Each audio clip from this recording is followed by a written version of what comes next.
सकाळची ती भल्या पहाटेची वेळ.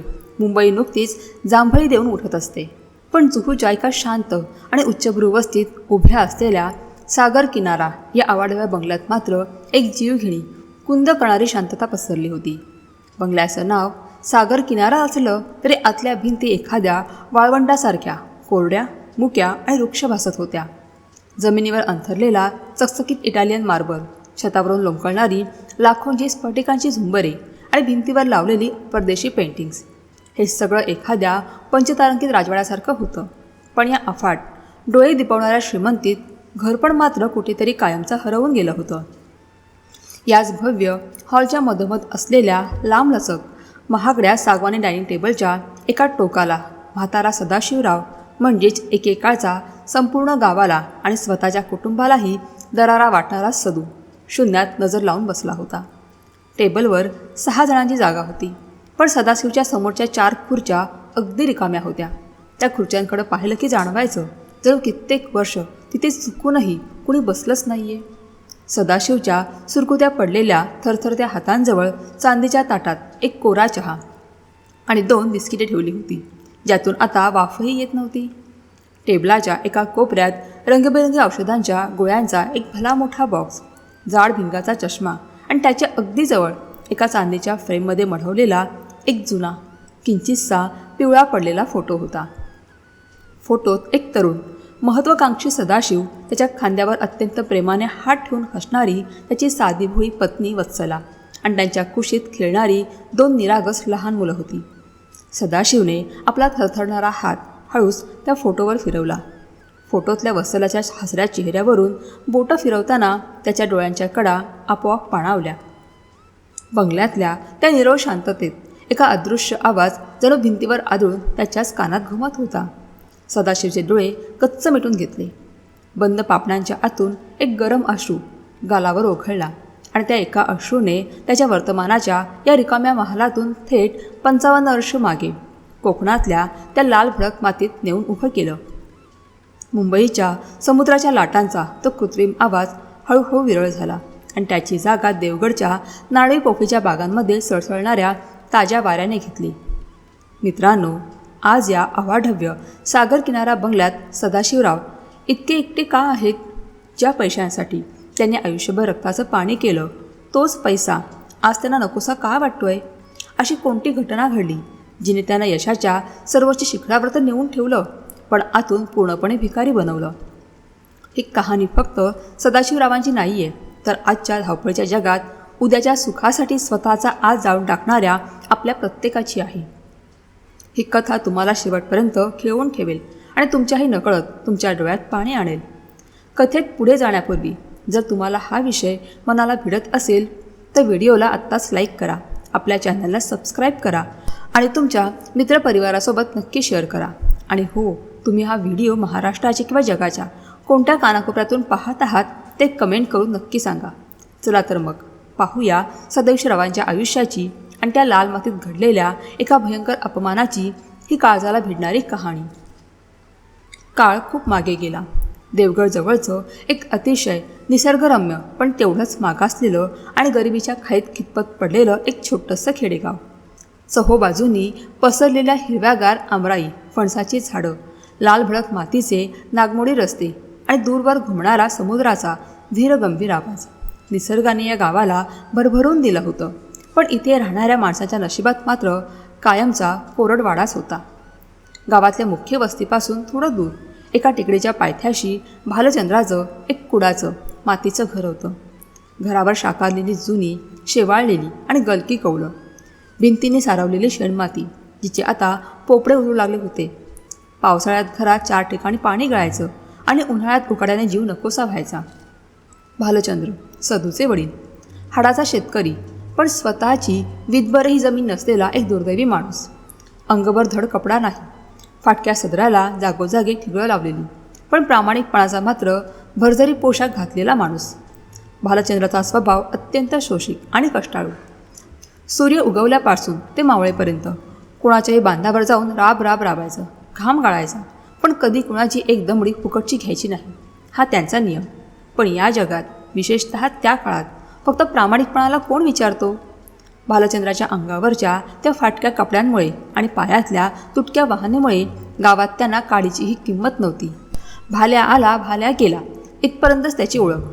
लोक त्यांच्या प्रामाणिकपणाचा आणि गरिबीचा फायदा घ्यायचे, राबवून घ्यायचे, पण मान मात्र द्यायचे नाहीत. लहानगा सदू तेव्हा जेमतेम 10-12 वर्षांचा असेल. अंगाने हडकुळा पण डोळ्यात एक विलक्षण चमक आणि सतत काहीतरी निरीक्षण करण्याची सवय असलेला पोरगा. तो कायम वडिलांच्या मागे सावलीसारखा उभा राहायचा. भालचंद्र कसे वाकलेल्या पाठीने लोकांची कामं करतात, स्वतःच्या कामाचा पैसा मागतानाही कसे लाचार होतात हे तो लहान वयात मूकपणे पाहायचा आणि आतल्या आत घुमसायचा. एक दिवस गावातल्या सर्वात श्रीमंत आंबे बागायतदाराच्या रावसाहेबांच्या वाड्यावर भालचंद्र गेले. रावसाहेबांचा अख्ख्या पंचक्रोशीत दबदबा होता. गावातली निम्मी जमीन त्यांच्या मालकीची होती. वाड्यावरती नोकर चाकरांचा राबता असायचा. भालचंद्राने त्यांच्या बागेत सलग 2 महिने खड्डे खणण्याचं, पाणी देण्याचं आणि खत घालण्याचं अत्यंत जिकरीचं काम केलं होतं. मजुरीचे पैसे पेंडिंग होते. इकडे घरात 2 दिवस जड चूल पेटली नव्हती. सदूच्या शाळेची फी भरायची होती, नाहीतर मास्तर त्याला वर्गाबाहेर काढणार होते. नाईलाजाने भालचंद्र आपल्या फाटक्या खिशात हात घालत, मान खाली घालून रावसाहेबांच्या वाड्याच्या पायरीवर जाऊन उभे राहिले. लहान सदू नेहमीप्रमाणे त्यांच्या मागे एका लाकडी खांबाला धरून उभा होता. रावसाहेब मोठ्या दिमाखात आराम खुर्चीत बसून पान चावत होते. त्यांच्या पायाशी एक नोकर खाली बसून त्यांचे पाय चेपत होता. भालचंद्राने भीत भीत अत्यंत दबक्या आवाजात हाक मारली, मालक, ओ मालक. रावसाहेबांनी खुर्चीवरून तिरक्या आणि तुच्छतेच्या नजरेने भालचंद्राकडे पाहिलं. त्यांच्या चेहऱ्यावरचा स्पष्ट तिरस्कार लपून राहिला नाही. काय रे भाल्या, काय काम काढलं सकाळी सकाळी? दारात येऊन असा भिकाऱ्यासारखो कित्याक उभा हास? भालचंद्राने थरथरणारे हात जोडले. मालक, त्यो मागच्या 2 महिन्यांचा हिशेब बागेतलं काम पुरा झालाय बघा. पोराची शाळेची फी भरूची हा. घरात दानो पाणी नाही. 2 पैसे रवले तेवढे दिले तर उपकार होतीत. रावसाहेबांनी जोरात थुंकी टाकली आणि ते कडाडले. काय रे भिकाड्या, पैसे काय झाडाक लागतात का? काम करूचा 2 पैशाचा आणि मागात याचा 10 पटीने. मागच्या व्यक्ती तो हापूस आंबो चोरीक गेलो बागेतून, तो का तुझ्या बापाने नेलेलो काय? त्याचो हिशेब कोण देतलो? भालचंद्र हादरले. गरिबावर चोळीचा आळ येणं यासारखं मोठं पाप नव्हतं. मालक, देवा शपथ सांगते, म्या कवा कुणाच्या कवडीला हात लावलो नाही. माझो प्रामाणिकपणा अख्ख्या गावाला माहिती हा. असं काय पण नको बोलो रावसाहेब. गरिबाच्या पोटावर पाय नको देऊ. तुझ्या प्रामाणिकपणाचं लोणचं घालू काय म्या? रावसाहेब जागेवरून ताडकन उठत कडाडले. त्यांचा आवाज अख्ख्या वाड्यात घुमला आणि सगळे नोकर साकार तिथे गोळा झाले. लायकीत रवायचा भाल्या, गरिबानं गरिबासारखं कुत्र्यासारखं शेपूट घालून जगावं. अंगावर धड कपडो नाही आणि माका प्रामाणिकपणाचे धडे शिकवतास? तुझी लायकी हा काय माझ्यासमोर उभं राहून जा विचारूची? रावसाहेबांनी खिशातून काही सुट्टे पैसे आणि मळक्या सुरगळलेल्या नोटा काढल्या आणि भालचंद्राच्या अंगावर एखाद्या कचऱ्यासारख्या भिरकावल्या. ते पैसे लाल धुळीत विखुरले गेले. घे, उचलून घे तुझी भीक आणि परत या वाड्याची पायरी चढलंस तर पाय तोडून हातात देईन, लक्षात ठेव. वाड्यावरचे नोकर आणि आजूबाजूचे लोक दबक्या आवाजात हसू लागले. भालचंद्र तिथेच गोठल्यासारखे उभे राहिले. त्यांचा उरलासुरला स्वाभिमान त्या लाल मातीत मिसळून गेला होता. पण पोटाच्या आगीपुढे आणि पोराच्या भविष्यापुढे स्वाभिमान काय करणार? भालचंद्राने कापत असलेले हात जोडले, हळूच मान घातली, गुडघ्यावर बसले आणि लाल धुळीत पडलेले ते पैसे नाणी एक एक करून वेचू लागले. त्यांच्या सुरकुतलेल्या गालांवरून आणि डोळ्यातून पाणी टपकत होतं, पण घशातून एक उंदकाही बाहेर येत नव्हता. खांबामागे उभा असलेला लहान सदू हे सगळं दृश्य उघड्या डोळ्याने पाहत होता. त्याचे डोळे रागाने लालबुंद झाले होते. मुठी इतक्या घट्ट वेळल्या गेल्या होत्या की नख तळहातात रुतून रक्त यायची वेळ झाली होती. त्याच्या अंगाचा थरकाप उडत होता. त्याला वाटत होतं की धावत जाऊन रावसाहेबांच्या अंगावर झेप घ्यावी, त्यांचे लचके तोडावेत. पण त्याच्या चिमुकल्या ताकदीला मर्यादा होत्या. त्याने पाहिलं, आपले वडील, जो माणूस या जगातला सर्वात चांगला, सर्वात प्रामाणिक माणूस आहे, तो आज फक्त पैशाच्या जोरावर माजलेल्या एका माणसासमोर मातीतले पैसे वेचतोय. मान खाली घालून रडतोय. का? कारण त्यांच्याकडे पैसा नाही. गरिबी हाच त्यांचा सर्वात मोठा गुन्हा आहे. त्या एका भयंकर क्षणात लहान सदूच्या मनातलं उरलेलं सगळं बालपण, सगळा निरागसपणा कायमचा जळून खाक झाला. त्याच्या डोळ्यातले अश्रू आता पूर्णपणे आटले होते आणि त्या जागी एक भयंकर, कधीही न विझणारी धगधगती आग निर्माण झाली होती. त्याने रावसाहेबांच्या त्या मोठ्या वाड्याकडे पाहिलं, त्यांच्या पैशांच्या मगरुरीकडे पाहिलं आणि मग पुन्हा स्वतःच्या बापाच्या वाकलेल्या पाठीवर नजर रोखली. त्या क्षणी त्या लाल मातीत घट्ट पाय रोवून उभं राहतं 10 वर्षांच्या सदूने स्वतःशीच एक भयंकर आणि अटळ शपथ घेतली. त्याच्या मनातले शब्द एखाद्या खदगदणाऱ्या ज्वालामुखीसारखे पेट घेत होते. मी मोठा होणार, इतका मोठा होणार की या रावसाहेबाचा वाडा माझ्या पायाशी खुजा वाटेल. पैसा, फक्त पैसा कमावणार, कुणापुढे कधीच हात पसरणार नाही. इतका पैसा कमावणार की या गावाने, या समाजाने मला मान खाली घालून सलाम ठोकलाच पाहिजे. हा माझ्या बापाचा अपमान, हा अपमान मी मरेपर्यंत कधीच विसरणार नाही.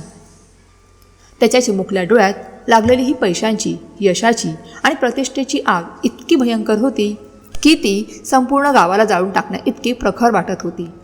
सदू तिथेच खांबाला धरून निर्विकार चेहऱ्याने उभा राहिला. पण आतून एक नवा सदू जन्माला आला होता, ज्याच्यासाठी आता जगात फक्त एकच धर्म होता, पैसा. काळ पुढे सरकत होता. रावसाहेबांच्या वाड्यासमोर घडलेल्या त्या अपमानाच्या प्रसंगाला आता 7-8 वर्ष उलटून गेली होती. पण सदूच्या मनातली ती अपमानाची आग एका क्षणासाठीही विझली नव्हती. उलट ती आता एका भयंकर शांत जिद्दीत बदलली होती. सदू आता 17-18 वर्षांचा एक तरुण आणि समजूतदार मुलगा झाला होता. त्याच्या चेहऱ्यावर वयापेक्षा जास्त प्रगल्भता आणि डोळ्यात एक खोल शांतता होती, जी वादळापूर्वीची शांतता असते. गावाच्या रात्रीच्या वेळी जिकडे तिकडे कुंद काळोख पसरायचा, सगळं गाव झोपी जायचं. पण सदूच्या मातीच्या घरातल्या एका कोपऱ्यात मात्र रात्रभर कंदील तेवत असायचा. त्या कंदिलाच्या पिवळसर मिणमिणत्या उजेडात सदू रात्रंदिवस पुस्तकांवर मान मोडून बसलेला असायचा. घरात वीज नव्हती. उन्हाळ्याचे दिवस असले की त्या खिडकी नसलेल्या कोंदट खोलीत घामाच्या धारा लागायच्या. डासांची झुंड अंगावर तुटून पडायची. पण सदूला त्याचं काहीच भान नसायचं. तो फक्त वाचायचा, गणिते सोडवायचा. कंदिलाच्या काचेवर बसलेले काजळी तो पुसायचा, तेव्हा त्याचे डोळे जळजळायचे. पण डोळे मिटले की त्याला पुस्तकाचे अक्षर दिसत नसत. त्याला दिसायचा तो रावसाहेबांचा वाडा आणि धुळीत पडलेले ते पैसे. अभ्यास करता करता तो कधीतरी मान वर करून खिडकीबाहेर पाहायचा. रात्री उशिरा त्याचे वडील भालचंद्र कुणाच्या तरी शेतातून खणून राबून घरी परतायचे. अंगातल्या फाटक्या सदराला माती आणि घामाचा दर्प असायचा. भालचंद्रांची पाठ आता कष्टाने कायमची थोडी वाकली होती. ते अंगणातल्या अंधारातच विहिरीवर जाऊन आंघोळ करायचे. आपले भेगा पडलेले पाय घासायचे. घरात येऊन निमूटपणे उरली सुरली अर्धी भाकरी खायचे आणि सदूसाठी पूर्ण भाकरी झाकून ठेवायचे. सदू हे सगळं पाहायचा. आपल्या बापाच्या टाचांना पडलेल्या भेगा पाहिल्या की सदूच्या काळजालाही भेगा पडायच्या. भालचंद्रांच्या अंगातून गळणारा घामाचा प्रत्येक थेंब सदूच्या मनातल्या आगीत जणू तेल ओतण्याचं काम करत होता. मला या माणसाला या नरकातून बाहेर काढायचं आहे आणि ज्यांनी त्यांचा अपमान केला आहे त्यांना त्याची जागा दाखवून द्यायचीच, हा एकच विचार त्याचा श्वास बनला होता. अखेर सदूच्या या रक्ताचं पाणी करणाऱ्या कष्टाला फळ मिळालं. 12वीचा निकाल लागला आणि संपूर्ण गावात नव्हे तर अख्ख्या जिल्ह्यात एकच बातमी वाऱ्यासारखी पसरली. देवगडच्या एका गरीब भूमिहीन मजुराचा पोरगा सदाशिव भालचंद्र जिल्ह्यात पहिला आला होता. निकाल ऐकून भालचंद्रांना अक्षरशः वेळ लागायची वेळ आली होती. त्याने आयुष्यभर फक्त अपमान गिळले होते, पण आज पहिल्यांदा कुणीतरी त्यांच्या पाठीवर कौतुकाची थाप मारत होतं. त्यांना कुणाकडून तरी उधार पैसे घेऊन पेढे आणले आणि संपूर्ण गावात वाटले, माझा सदो आता इंजिनियर होतलवा, मोठं साहेब होतलवा. असं सांगताना त्यांच्या सुरकुतलेल्या चेहऱ्यावरून आनंदाश्रू वाहत होते. सदूला मुंबईच्या एका नामांकित आणि मोठ्या इंजिनिअरिंग कॉलेजमध्ये प्रवेश मिळाला. प्रवेशाचे पत्र टपालाने घरी आले आणि घरात आनंदाला उधाण आले. पण हा आनंद अगदी काही क्षणांचाच होता. पत्रात खाली फीचा आकडा आणि मुंबईत राहण्याचा हॉस्टेलचा खर्च लिहिलेला होता. तो आकडा पाहिला आणि सदूच्या पायाखालची जमीनच सरकली. हजारांच्या घरात जाणारा तो आकडा. भालचंद्राने आयुष्यभर इतके पैसे कधी एकत्र पाहिलेही नव्हते, कमावणे तर दूरच. घरातली ती आनंदाची लहर एका क्षणात भयंकर गुदमरवून टाकणाऱ्या नैराश्यात बदलली. तो आकडा म्हणजे गरिबीने त्यांच्यासमोर उभी केलेली एक अभेद्य भिंत होती. सदूने ते पत्र शांतपणे दुमडलं आणि बाकावर ठेवलं. तो मान खाली घालून म्हणाला, बाबा राहू दे, हे आपल्या आवाक्याबाहेरचं आहे. मी गावातल्या कॉलेजमध्येच BSc करतो आणि कुठेतरी मास्तरकीची किंवा क्लर्कची नोकरी बघतो. मुंबईला जाणं आपल्याला झेपायचं नाही. हे बोलताना सदूचा आवाज कापत होता. आतून तो तुटून पडला होता. आपली स्वप्न आपल्याच डोळ्यांसमोर गरिबीच्या वजनाखाली चिरडली जात आहेत हे पाहताना त्याला असह्य वेदना होत होत्या. पण भालचंद्र काहीच बोलले नाहीत. ते फक्त त्या पत्राकडे शून्य नजरेने पाहत राहिले. दुसऱ्या दिवशी सकाळपासून भालचंद्र घरात नव्हते. सदू त्यांना सगळीकडे शोधत होता. दुपार टळून गेली तेव्हा भालचंद्र गावातल्या सावकाराच्या वाड्यावरून खाली मान घालून येताना सदूला दिसले. ते घरात आले. त्यांच्या हातात एक जुनी कापडी पुरजुंडी होती. त्याने ती पुरजुंडी सदूच्या हातात ठेवली. सदूने पुरजुंडी उघडली आणि तो थक्क झाला. त्यात नोटांची बंडले होती. एवढे पैसे घरात कधीच आले नव्हते. सदूच्या अंगावर काटा आला. त्याने भीतीने वडिलांकडे पाहिलं. बाबा, हे एवढे पैसे कुठून आणलेस? काय केलंस तू? कोणाचे पाय धरून आलास? भालचंद्र खाली जमिनीकडे पाहत जड आणि कातर आवाजात म्हणाले, सदू, पैशांची सोय झाली हा. तू उद्याच STने मुंबईत जावासास. फी भर आणि हॉस्टेल घे. पण पैसे आणलेस कुठून ते सांग आधी. सदूचा आवाज आता वाढला होता. त्याच्या डोळ्यात संशय आणि भीती होती. भालचंद्रांनी एक दीर्घ श्वास घेतला. त्यांच्या डोळ्यांच्या कडा पाणावल्या. सदू, आपली ही जी राहती जमीन आणि हे कुडांचं घर हा ना, ते म्या सावकाराकडे तारण ठेवले. आणि तुझ्या आईचे ते शेवटचे 2 सोन्याचे वळे होते जे तिने तुझ्या लग्नासाठी जपून ठेवूक सांगल्यान, ते म्या विकले. हे ऐकताच सदूच्या हातातून ती पुरसुंडी खाली पडता पडता वाचली. त्याला वाटलं कुणीतरी त्याच्या काळजात सुरा खुपसलाय. बाबा, तू वेडा झालास का? हे घर म्हणजे आपला शेवटचा आसरा आहे. आणि आईच्या बांगड्या त्या तू विकल्यास? जर मी नापास झालो, जर मला नोकरी नाही लागली, तर आपण रस्त्यावर येऊ. भीक मागायची वेळ येईल आपल्यावर. बाबा नको, मला नाही जायचं मुंबईला. मला नाही व्हायचं इंजिनियर. सदू धाय मोकळून रडू लागला. तो वडिलांच्या पाया पडू लागला. परत कर हे पैसे, सोडून आण ते घर. मला नाही शिकायचं. पण भालचंद्रांनी त्याला खांद्याला धरून वर उठवलं. त्यांच्या त्या म्हाताऱ्या थरथरणाऱ्या हातांमध्ये आज एक वेगळीच ताकद होती. त्यांनी सदूच्या डोळ्यात डोळे घातले. त्यांच्या डोळ्यातून आता अश्रू वाहत होते, पण आवाज गंभीर होता. सदू, माझ्याकडे बघ. रडतोच कित्येक बायकांसारखं. अरे, हे मातीचं घर आज ना उद्या पावसाने पडतोलच. आणि तुझ्या आईचे दागिने पेटीत पडून काही जन्म देणार होते. सदू, ज्या दिवशी त्या राजसाहेबाने माझ्या अंगावर पैसे फेकले आणि म्या ते धुळीतून वेचले, त्याच दिवशी हा तुझा बाप आतून मेलेला हा. माझा स्वाभिमान त्याच दिवशी त्या लाल मातीत मिसळला. आता मी फक्त एक जिवंत प्रेत हा. तू इथंच राहिलास तर माझ्यासारखाच लोकांच्या बांधावर राबून मरशील. भालचंद्रांनी सदूचा हात घट्ट धरला. सदू, हे पुरचुंडी नाही आहे. हा माझा श्वास हा. माझा उरला सुरला स्वाभिमान हा. मी माझा सगळा जन्म हरलोय रे. पण माझा पोरगा जिंकताना बघाचा हा माका. जा त्या मुंबईत, मोठी डिग्री घे, साहेब हो आणि असा वाडा बांध की या गावाने तुझ्या पायावर डोकं ठेवलं पाहिजे. तू हारणार नाहीस. माझा बाप तू. माका माहिती हा तू जिंकतोलस. आता मागे नको फिरू. बापाचे ते शब्द सदूच्या काळजात एखाद्या गरम सळेसारखे घुसले. त्याच्या डोळ्यातले अश्रू अचानक थांबले. त्याने ती पुरचुंडी छातीशी घट्ट कवटाळली. आज त्याच्या बापानं स्वतःचं अस्तित्व, स्वतःचं छप्पर त्याच्या भविष्यासाठी पणाला लावलं होतं. आता मागे फिरणं शक्यच नव्हते. आता एकतर जिंकायचं नाहीतर मरूनच परत यायचं. दुसऱ्या दिवशी सकाळची देऊळगड मुंबई ST बसस्टँडवर उभी होती. लाल डब्बा गर्दीने खच्चून भरला होता. सदूने आपली लोखंडी पत्राची पेटी बसच्या टप्पावर टाकली आणि खिडकीजवळची जागा पकडली. खिडकीबाहेर भालचंद्र उभे होते. अंगात तोच जुना विटलेला आणि फाटका सदरा. पायात चप्पल नव्हती. कंडक्टरने बेल मारली. बसचं इंजिन घोगऱ्या आवाजात सुरू झालं. धुराचा एक लोट बाहेर आला.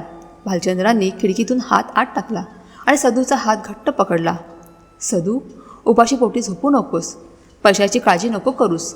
आणि स्वतःची काळजी घे पोरा. त्यांचा आवाज आता पूर्णपणे भरून आला होता. सदूने काहीही न बोलता बापाच्या त्या खडखडीत हातांचं चुंबन घेतलं. बस पुढे सरकू लागली. सदू खिडकीतून मागे पाहत राहिला. धुळीच्या लोटात त्याचे वडील हळूहळू दिसेनासे होत होते. ती माती, ते गाव आणि त्या गावाचा अपमान सगळं काही मागे सुटत होतं. बसने वेग घेतला आणि खिडकीतून येणारा वेगवान वारा सदूच्या चेहऱ्यावर आदळू लागला. सदूने डोळे मिटले आणि एक दीर्घ श्वास घेतला. त्याच्या खिशात ती पैशांची पुरचुंडी होती आणि डोक्यावर बापाच्या कर्जाचं आणि अपमानाचं एक भयंकर मोठं ओझं होतं. त्याने स्वतःशीच पुटपुटल्यासारखं म्हटलं, बाबा, तुम्ही तुमचं रक्त विकून मला मुंबईला पाठवताय. आता मी तुम्हाला वचन देतो, हा सदू आता रिकाम्या हाताने परत येणार नाही. हे शहर मी माझ्या पायाशी झुकवेत आणि तुमचा तो हरवलेला स्वाभिमान व्याजासकट परत आणेन, व्याजासकट. मुंबईच्या दिशेने धावणारी ती एसटी बस फक्त एका प्रवाशाला घेऊन जात नव्हती, तर ती एका धगधगत्या महत्त्वाकांक्षेला घेऊन त्या मायानगरीत प्रवेश करत होती, जिथे सदूचं संपूर्ण आयुष्य आणि त्याची सुखाची व्याख्या कायमची बदलून जाणार होती. देवगडहून निघालेली ती लाल रंगाची एसटी बस जेव्हा दादरच्या एसटी स्टँडवर येऊन धडकली, तेव्हा बाहेरचा तो अवाढव्य कोलाहल ऐकून सदूच्या काळजाचा ठोका चुकला.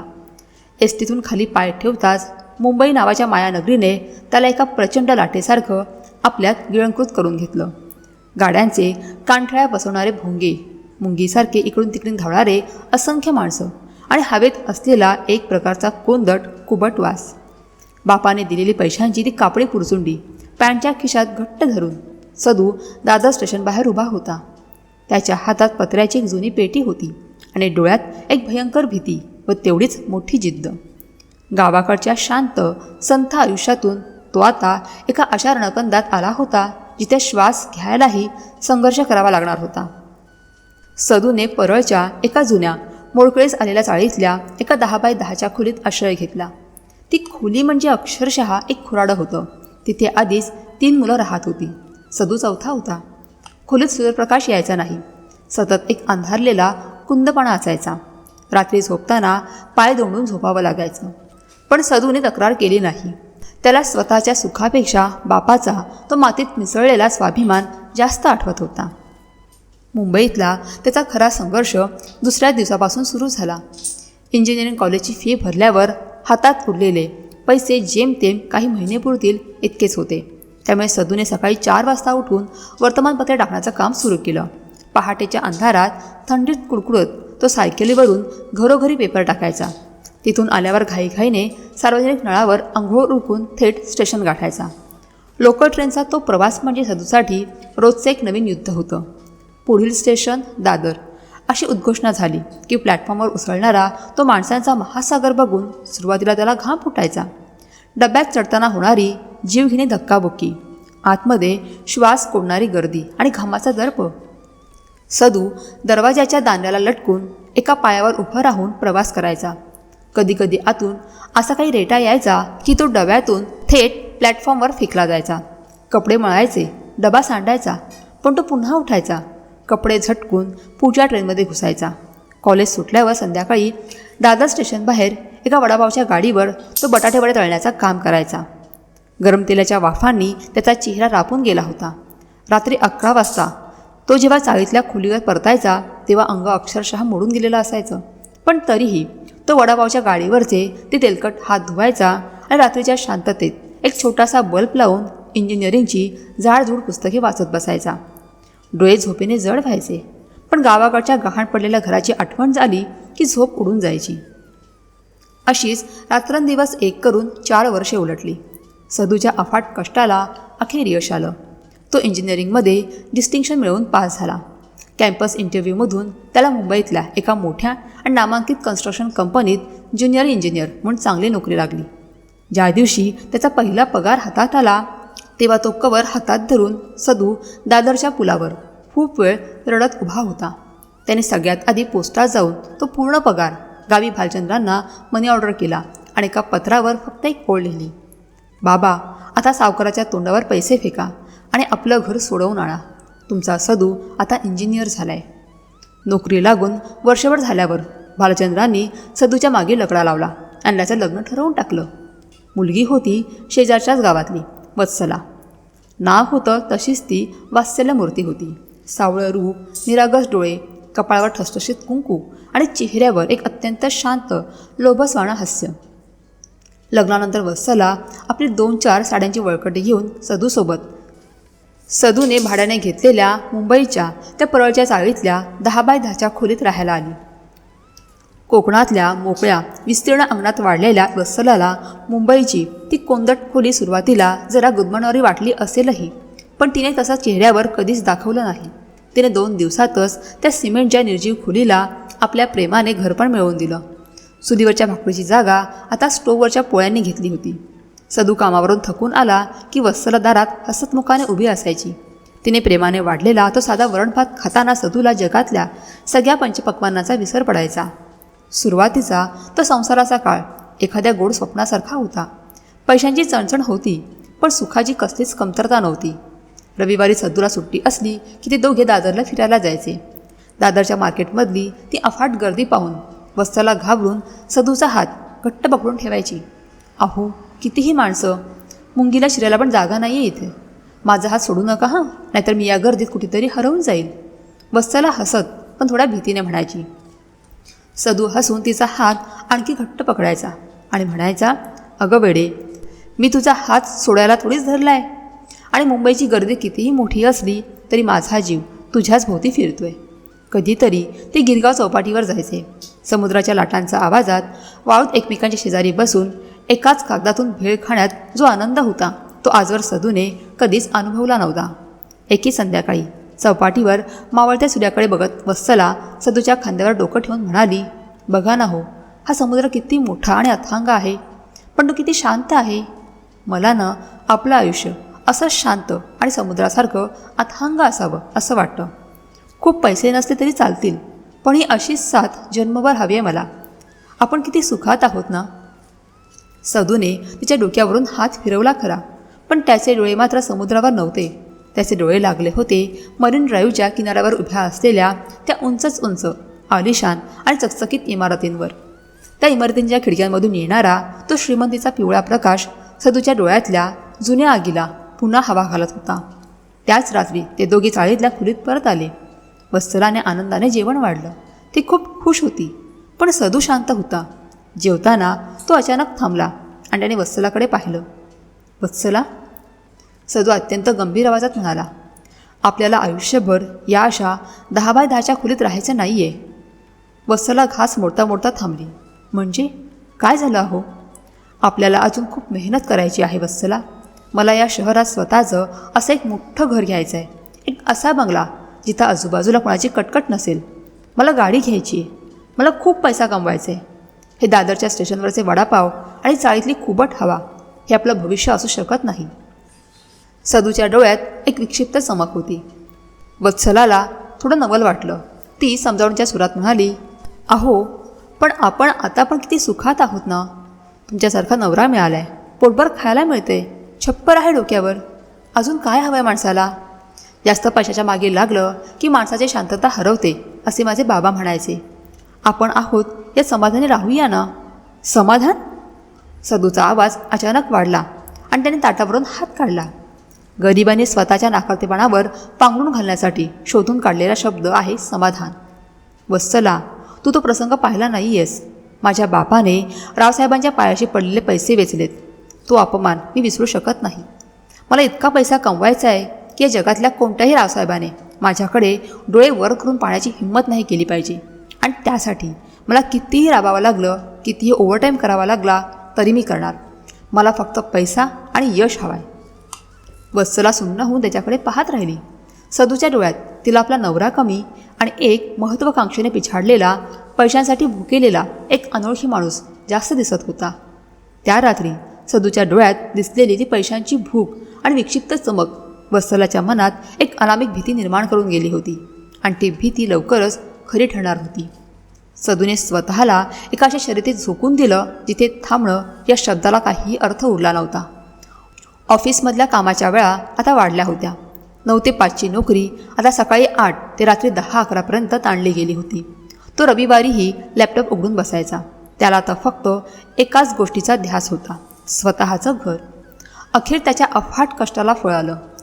3-4 वर्षांच्या अहोरात्र खटाटोपानंतर सदूने बोरवलीला एक सुंदर 1 BHK फ्लॅट बुक केला. चाळीतल्या त्या कोंदट खोलीतून स्वतःच्या मालकीच्या हवेशीर फ्लॅटमध्ये गृहप्रवेश करताना वत्सलाच्या डोळ्यातून आनंदाच्या धारा वाहत होत्या.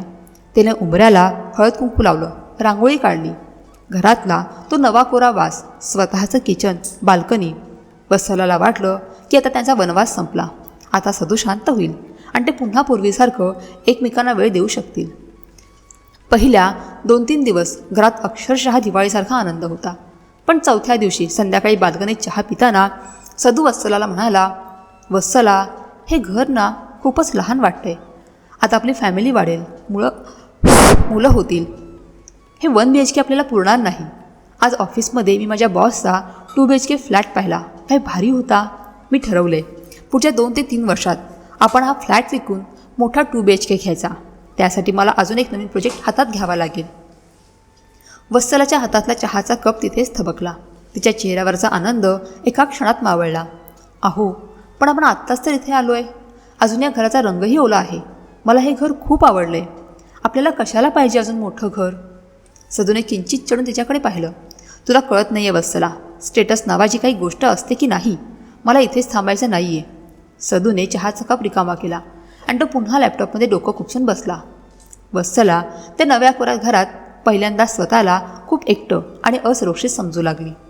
इथून पुढे सदू पैशांच्या एका न संपणाऱ्या भयंकर चक्रात अडकला. 2 BHK मिळाला की लगेच 3 BHK, मग इन्व्हेस्टमेंट म्हणून पनवेलला एक प्लॉट, मग गावाकडे देवगडला राजसाहेबांच्या वाड्यापेक्षा मोठी जमीन विकत घेणं. हे सत्र सुरूच राहिलं. एक टार्गेट पूर्ण झालं की सदू 2 दिवसात दुसरं टार्गेट सेट करायचा. मंजिल मिळाली की लगेच नवीन मंजिल. तो एका धावणाऱ्या मशीनसारखा झाला होता. या धावपळीत काळ कसा पुढे गेला हे दोघांनाही समजलं नाही. आता त्यांच्या संसारात 2 फुलं उमलली होती, मोठा मुलगा राहुल आणि लहान मुलगी नेहा. पण या पैशांच्या वाट्या साम्राज्यात घराचं घरपण मात्र पार हरवून गेलं होतं. सदू सकाळी मुलं उठायच्या आत ऑफिसला निघून जायचा आणि रात्री मुलं झोपल्यानंतर घरी यायचा. मुलांसाठी त्यांचा बाप म्हणजे फक्त रविवारी सकाळी दिसणारा आणि सतत फोनवर किंवा लॅपटॉपवर रागाने बोलणारा एक माणूस होता. एकदा राहुलच्या शाळेत पालकांचं गॅदरिंग होतं. राहुलने नाटकात छत्रपती शिवाजी महाराजांची भूमिका केली होती. तो 15 दिवस बाबांना सांगत होता, बाबा तुम्ही नक्की या हां, मी खूप भारी तलवार फिरवतो. सदूनेही त्याला वचन दिलं होतं. वत्सला आणि राहुल शाळेच्या ऑडिटोरियममध्ये बाबांची वाट पाहत बसले होते. नाटक सुरू झालं. राहुल स्टेजवर आला. त्याने गर्दीत बाबांना शोधलं, पण तिथे फक्त वत्सला एकटीच उभी होती. राहुलचा चेहरा पडला. तो डायलॉग विसरला. कार्यक्रम संपल्यावर राहुल खूप रडला. रात्री 12 वाजता सदू घरी आला. सॉरी यार वत्सला, एक फॉरेनर क्लायंट अचानक आला. मीटिंग खूप महत्त्वाची होती. सदू टाय ढिला करत म्हणाला. वत्सला शांतपणे म्हणाली, क्लायंट मीटिंग महत्त्वाची होती, पण स्टेजवर उभा राहून तुमचा मुलगा 100 लोकांमध्ये तुम्हाला शोधत होता त्याचं काय? सदूकडे याचं उत्तर नव्हतं. तो गप्प झोपून गेला. पण सर्वात मोठा आघात झाला तो नेहाच्या 7व्या वाढदिवशी. नेहा सदूची खूप लाडकी. सदूने तिला वचन दिलं होतं की तो संध्याकाळी 7 वाजता घरी येईल आणि ते सगळे मिळून हॉटेलमध्ये जेवायला जातील. वत्सलाने घर छान सजवलं होतं. नेहाने नवीन गुलाबी फ्रॉक घातला होता. 8 वाजले, 9 वाजले, 10 वाजले. सदूचा फोन नॉट रिचेबल होता. नेहा दारात उभी राहून लिफ्टच्या आवाजाची वाट पाहत होती. केक तसाच टेबलवर होता. मेणबत्त्या विझल्या होत्या. शेवटी 10:30 वाजता नेहा रडून रडून वत्सलाच्या कुशीत सोफ्यावरच झोपी गेली. रात्री 11:30 वाजता दारावरची बेल वाजली. वत्सलाने दार उघडलं. समोर सदू उभा होता. त्याच्या डोळ्यात झोप आणि थकवा होता आणि हातात एका मोठ्या दुकानातून आणलेली एक अत्यंत महागडी माणसा एवढी मोठी बाहुली होती. हॅपी बर्थडे नेहा, कुठे माझी राजकन्या? सदूने घरात पाऊल टाकतात मोठ्यांदा विचारलं. वत्सलाने ओठांवर बोट ठेवून त्याला गप्पा राहायला सांगितलं. तिने सोफ्यावर झोपलेल्या नेहाकडे बोट दाखवलं. सदूच्या चेहऱ्यावरचा उत्साह उसरला. तो बाहुली टेबलवर ठेवून खाली मान घालून म्हणाला, अगं ट्रॅफिकमध्ये अडकलो होतो आणि बॉसने शेवटच्या क्षणी एक प्रेझेंटेशन दिलं. पण बघ ना, मी तिच्यासाठी किती महागडी बाहुली आणले. तिला उद्या खूप आनंद होईल. वत्सला आता मात्र आतून पूर्णपणे तुटली होती.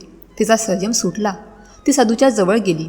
तिचे डोळे अश्रूने डबडबलेले होते आणि आवाजात एक भयंकर वेदना होती. अहो, तिला बाहुली नको होती. तिला तिचे बाबा हवे होते. ही महागडी बाहुली तिचे अश्रू पुसणार आहे का? अहो, पैशांनी तुम्ही खेळणी विकत घेऊ शकता, पण मुलांचं हरवलेलं बालपण आणि वेळ कसा विकत घेणार आहात तुम्ही? सदू चिडला. हे बघ वत्सला, मी काही मजा मारायला गेलो नव्हतो. मी रक्त आटवतोय ना, ते तुमच्यासाठीच ना. उद्या ही मुलं मोठी होतील, त्यांना मोठ्या शाळेत टाकायचं, त्यांच्या भविष्यासाठी पैसा लागतो.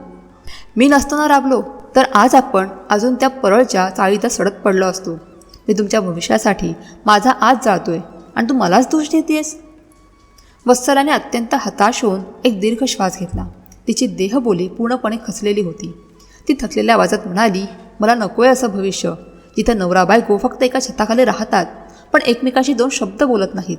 जिथं मुलं बापाच्या पैशांवर मोठी होतात पण बापाच्या प्रेमाला पारखी होतात.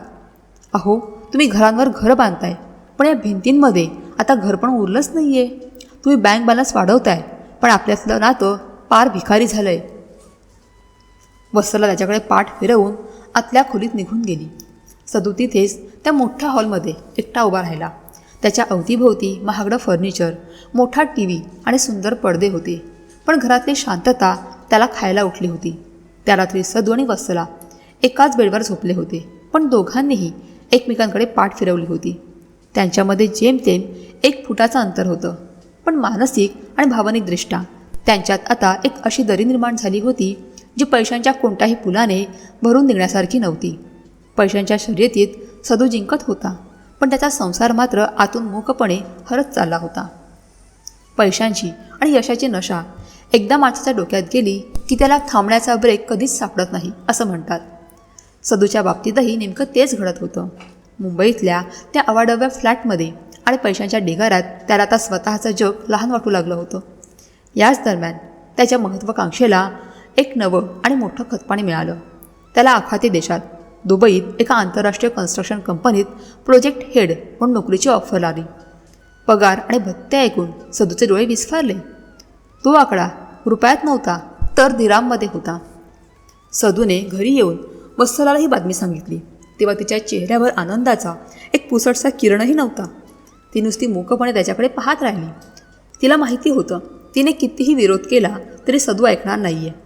सदूने वत्सला आणि मुलांना मुंबईच्या त्या मोठ्या फ्लॅटमध्ये ठेवून दुबईला उड्डाण केलं. दुबईची ती रखरखती वाळवंटी हवा आणि काचेच्या चकचकीत इमारती सदूच्या नव्या जगाचा भाग बनल्या. त्याचं रुटीन ठरलेलं होतं. 4 महिने परदेशात सलग काम करायचं आणि 1 महिना मुंबईत सुट्टीवर यायचं. पण या सगळ्या झगमगाटात सदूचं आणि वत्सलाचं आयुष्य 2 वेगवेगळ्या पण तितक्याच भयंकर एकटेपणाच्या ध्रुवांवर येऊन ठेपलं होतं.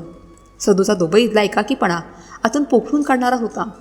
दिवसभर तो 50-60 डिग्री तापमानात साईटवर राबायचा आणि रात्री आपल्या रिकाम्या थंडगार फ्लॅटमध्ये यायचा. आजूबाजूला कोणीच ओळखीचं नव्हतं. एसीच्या घरघर आवाजाव्यतिरिक्त घरात कोणतीच चाहूल नसायची.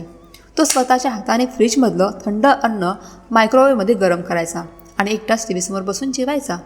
कधीतरी छताकडे बघताना त्याला दादरच्या वडापावची किंवा वत्सलाच्या हातच्या सुक्या मासळीची आठवण यायची. पण तो लगेच आपला बँक बॅलन्स मोबाईलवर चेक करायचा आणि त्या आकड्यांकडे बघून स्वतःची समजूत घालायचा. हे सगळं मी माझ्या कुटुंबासाठीच तर करतोय. माझा आज जाळतोय पण त्यांचा उद्या सुरक्षित करतोय. तो स्वतःलाच फसवण्याचं एक दुष्टचक्र जगू लागला होता. दुसरीकडे मुंबईत वत्सलाचा एकाकीपणा आणखीनच जीवघेणा होता. तिच्या दिमतीला आता नोकरचाकर होते. सोसायटीत मोठा दबदबा होता पण तो 3 BHK फ्लॅट तिला एका सजवलेल्या तुरुंगासारखा वाटायचा. राहुल आणि नेहा आता थोडे मोठे झाले होते.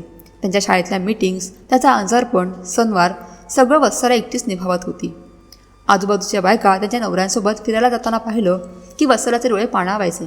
तिने स्वतःला संसारात आणि मुलांमध्ये इतकं गाळून घेतलं होतं की तिला आता तिच्या स्वतःच्या अस्तित्वाचीही जाणीव उरली नव्हती. 4 महिन्यांनी जेव्हा सदू 1 महिन्याच्या सुट्टीवर घरी यायचा तेव्हा घरात आनंदापेक्षा एक प्रकारचा ऑकवर्डनेस म्हणजेच परकेपणा जास्त असायचा. मुलं त्याला पाहिल्यावर आनंदाने मिठी मारायला धावत नसत. ते दारातच थांबून त्याला बघायचे. तो परदेशातून आणलेली महागडी चॉकलेट्स आणि गॅजेट्स मुलांच्या हातात द्यायचा. मुलं थँक्यू पप्पा म्हणायची आणि आपापल्या खोलीत निघून जायची. सदूसाठी ती त्याची मुलं होती पण मुलांसाठी त्यांचा बाप म्हणजे 4 महिन्यांनी घरात येणारा आणि महागड्या वस्तू देणारा कोणीतरी पाहुणा बनला होता. सर्वात भयंकर गोष्ट म्हणजे सदू तो 1 महिना घरी असला तरी मनाने तो कधीच घरी नसायचा. घरात त्याचा वावर म्हणजे सोफ्यावर बसून सतत लॅपटॉपवर काम करणं आणि कानाला ब्लूटूथ लावून फॉरेनर क्लायंटशी मीटिंग्स करणं. वत्सलाने चहा आणून दिला तरी तो फक्त डोळ्यांनी खुणवायचा. अखेर तो दिवस आला जेव्हा वत्सलाच्या संयमाचा बांध कायमचा फुटला. सदूच्या सुट्टीचे शेवटचे 2-3 दिवस उरले होते. वत्सलाने त्या दिवशी खूप प्रेमाने त्याच्या आवडीचं जेवण सुरमई फ्राय आणि तांदळाची भाकरी बनवली होती. रात्रीचे 9 वाजले होते. तिने डायनिंग टेबलवर ताटं वाढली. सदू बाल्कनीत फोनवर कोणाशी तरी मोठ्या आवाजात बोलत होता. वत्सलाने 2दा हाक मारली. अहो, जेवायला वाढलंय, या. सदूने रागाने तिच्याकडे पाहिलं आणि बोटाने 5 मिनिटं थांब अशी खूण केली. 5 मिनिटांची 15 मिनिटं झाली, अर्धा तास. जेवण पूर्णपणे थंड झालं. राहुल आणि नेहा आधीच जेवून झोपायला गेले होते. वत्सला डायनिंग टेबलवर तशीच वाट पाहत बसली होती. अखेर सदू आत आला. काय यार, तो दुबईचा क्लायंट डोक्याला ताप देतोय, जेवायला देचल भूक लागले. तो खुर्चीवर बसत म्हणाला. त्याने ताटातल्या माशाचा घास मोडला आणि ताडकन म्हणाला, काय हे वत्सला, एवढं थंड जेवण? तुला माहिती आहे ना मला गरम जेवायची सवय आहे, परत गरम करून आणणे. वत्सला जागेवरून उठली नाही. तिचे डोळे लाल झाले होते आणि आतून साचून राहिलेला इतक्या वर्षांच्या ज्वालामुखी आता उसळी मारून बाहेर येत होता. जेवण थंड नाही झालंय, या घरातली नाती थंड पडली आहेत. वत्सलाचा आवाज कापत होता, पण त्यात एक भयंकर धार होती. सदूने पाणी पिऊन तिच्याकडे चिडून पाहिलं. आता हे नवीन काय सुरू केलंस तू? मी थकून आलोय मीटिंगवरून. कोणती मीटिंग? कोणासाठी मीटिंग? वत्सला रागाने उभी राहिली. अहो, तुम्ही 4 महिन्यांनी घरी येता, तो 1 महिना तरी तुम्ही आमचे असता का? तुम्ही शरीराने फक्त या घरात असता, पण तुमचं मन, तुमचा श्वास त्या लॅपटॉपमध्ये आणि पैशांच्या हिशोबात असतो. तुम्ही या घरात एखाद्या पाहुण्यासारखे येता आणि जाता. मुलांना तुमचा आधार वाटत नाही, तुमची भीती वाटते. सदूचा इगो दुखावला गेला. वत्सला, आवाज खाली. मी सगळं कुणासाठी करतोय? स्वतःची हौस भागवायला गेलो का मी त्या वाळवंटात? मी रक्त आटवतोय माझं तिथे. उद्या राहुलला अमेरिकेला पाठवायचे, नेहाचं लग्न मोठ्या थाटात करायचे, त्यासाठी पैसे लागतात, तुझे अश्रू नाही. नकोय मला तुमचा तो पैसा. वत्सला अक्षरशः किंचाळली. तिच्या डोळ्यातून अश्रूंच्या धारा लागल्या होत्या. मला नाही पाठवायचं राहुलला अमेरिकेला, आणि नेहाला थाटातलं लग्न नाही. बापाचं प्रेम हवंय. अहो, काय करायचं आहे मला हा 3 BHK फ्लॅटचं? जर यात माझ्याशी 2 शब्द बोलायला कुणी नसेल. तुम्ही पैशांनी ही फरशी, हे फर्निचर, हे TV विकत घेतलेत, पण या घरातलं आमचं हसणं तुम्ही कायमचं विकून टाकलं. ती हुंदकी देत पुढे म्हणाली. तुम्ही म्हणता ना उद्या सगळं नीट होईल. कधी येईल तो उद्या? तुम्ही स्वतःला सांगताय की पैसा आला की सुख येईल, पण तुम्ही आजचा आनंद मारून उद्याची वाट बघताय. मुलं मोठी होत आहेत, त्यांचा बालपणीचा काळ निघून गेलाय. तो काळ तुमच्या पैशांनी परत येणार आहे का? तुम्ही आम्हाला फक्त सुखसुविधा दिल्या, पण तुम्ही स्वतःलाच आमच्यापासून हिरावून घेतलं. तुम्ही नवरा किंवा बाप राहिलाच नाही आहेत. तुम्ही फक्त एक मशीन झाला आहात, ते पैसे छापतं, आमच्या तोंडावर फेकतं. सदूच्या डोक्याची शिर तडतडली. तो ताडकन उभा राहिला. तिने रागाने ताट बाजूला ढकललं. माझ्या कष्टाची या घरात कोणालाच किंमत नाही आहे. मी एकट्या गाढवासारखा राबतोय जेणेकरून माझ्या बापावर जी वेळ आली ती तुमच्यावर येऊ नये. आणि तू मला मशीन म्हणतेस? ठीक आहे, जर मी मशीनच आहे तर यापुढे मी फक्त मशीनसारखंच वागेन. सदूने रागाने आपला लॅपटॉप उचलला आणि तो बेडरूममध्ये गेला. त्याने धाड धाड आवाज करत आपली बॅग भरायला सुरुवात केली. वत्सला दारात उभी राहून रडत होती, पण सदूने तिच्याकडे एकदाही वळून पाहिलं नाही. दुसऱ्या दिवशी भल्या पहाटे सदूची फ्लाईट नसतानाही त्याने टॅक्सी बोलावली. तो घर सोडून हॉटेलवर जायला निघाला. राहुल आणि नेहा झोपेतून उठून घाबरून बघत होते. सदूने आपली बॅग उचलली आणि वत्सलाला किंवा मुलांना कोणताही निरोप न देता, काहीही न बोलता तो घराबाहेर पडला. दाराचा तो जोरात आपटलेला आवाज त्या मोठ्या फ्लॅटमध्ये खूप वेळ घुमत राहिला. वत्सला तिथे जमिनीवर बसून रडू लागली. सदूने पुन्हा एकदा पैशाला आणि रागाला जवळ केलं होतं आणि आपल्या कुटुंबाला खूप मागे एका अंधाऱ्या वळणावर सोडून दिलं होतं. त्यांच्यातली ती भावनिक दरी आता इतकी मोठी झाली होती की ती पार करणं दोघांसाठीही अशक्य होऊन बसलं होतं. वत्सलासोबत झालेल्या त्या भयंकर भांडणानंतर सदूने घराचा उंबरठा ओलांडला तो कायमचाच. त्याने मागे वळून पाहिलं नाही.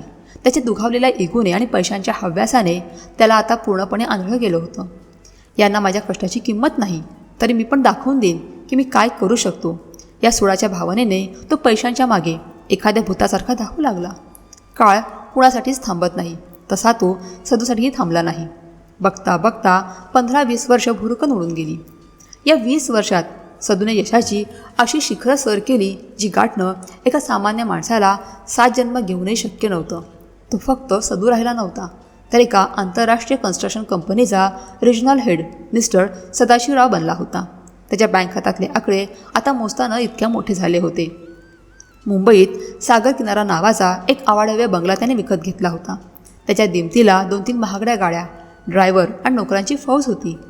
ज्या पैशासाठी त्याच्या बापाने अपमान गिळला होता तो पैसा आता सदूच्या पायाशी लोळण घेत होता. पण या सगळ्या झगमगाटात तो आतून पूर्णपणे रिकामाच होता.